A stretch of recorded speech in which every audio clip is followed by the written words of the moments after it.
Ready 5 second start. सभी माता पिता अपने बच्चों को सही और गलत के बीच का अंतर समझाते हैं। बच्चे इस बात से अनजान होते हैं कि जो वो कर रहे हैं वह सही है अथवा गलत। जैसे वे एक जलते हुए स्टोव में हाथ देते हैं या गली के बीच में जहाँ से कारें आदि वाहन गुजरते हैं वहाँ भागते हैं, क्योंकि उन्होंने अभी तक उनके लिए कौन से कार्य सही है और कौन से कार्य गलत है इसके बीच का अंतर नहीं सीखा है। इसलिए वे इन सब बातों से अनजान है। बहुत सी बार वयस्क के रूप में भी हम अक्सर कई गलतियां करते हैं, क्योंकि हम इस बात से अनजान होते हैं कि हमारे लिए क्या अच्छा है और क्या बुरा है।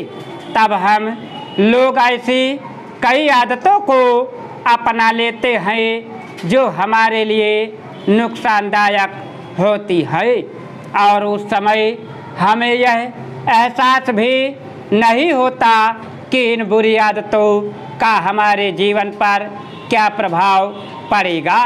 उदाहरण के तौर पर कुछ लोग धूम्रपान करते हैं और यह समझते ही नहीं कि धूम्रपान से फेफड़ों में कैंसर हो सकता है।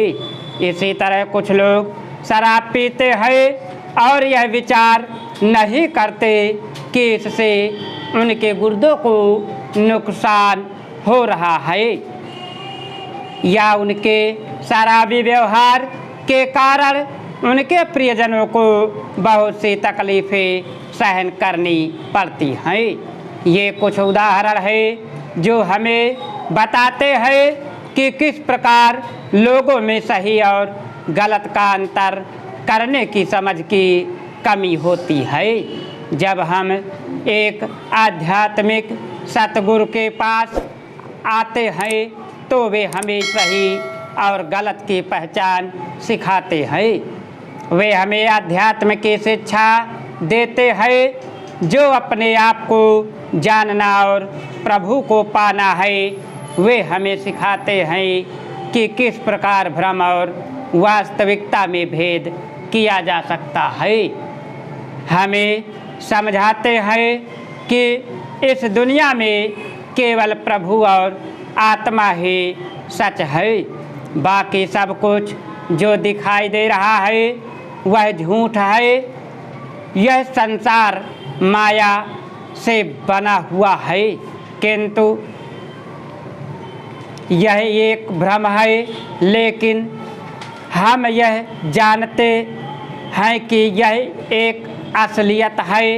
हमारे सतगुरु हमें सिखाते हैं कि किस प्रकार हम इस माया की दुनिया से आज़ाद होकर प्रभु की दुनिया में जा सकते हैं। वे हमें समझाते हैं कि हमारे अंतर में कई रूहानी मंडल हैं जो सच्चाई से भरपूर है, जिनका अनुभव हम ध्यान अभ्यास के द्वारा कर सकते हैं। ध्यान अभ्यास वह प्रक्रिया है जिसके द्वारा हम भ्रम और वास्तविकता में अंतर पहचान जाते हैं। मई महीने की शुरुआत में तापमान 40 डिग्री से ऊपर जाने के बाद से दिल्ली और आसपास के इलाकों में चुभती धूप और गर्म लू से लोगों का जीना बेहाल है।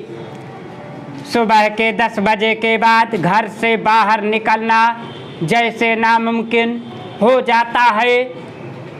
ऐसे में वायरल बीमारी के केस भी काफ़ी ज़्यादा आ रहे हैं। गर्मी के कारण कई लोग अपने रोज़ाना की दिनचर्या के काम करने में कतराते हैं। पिछले महीने अप्रैल में बेमौसम बरसात होना आश्चर्यजनक ज़रूर था, मगर इससे गर्मी से काफ़ी ज़्यादा राहत मिली थी। स्टॉप।